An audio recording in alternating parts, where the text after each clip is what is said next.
কেমন করে যাবো, কি বেশি যাবো?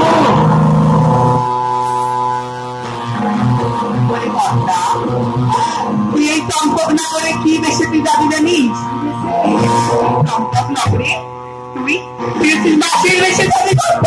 তাই বুঝি আমি মাসির বেশে ওই চম্পক নগরে যাবো। কি করবো কর্তা? ওরে ওরে কর্তা, ওরে কর্তা, ওই যে রাজা চন্দ্রধর, ওই রাজা চন্দ্রধরকে কি করবি জানিস?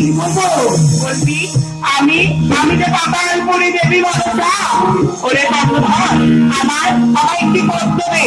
আর চন্দ্রধর যদি তোকে করে পূজা, তাহলে এই মন্দির মুখে ওই নবাবের হাতে ঘটে ঘটে পাবি পূজা।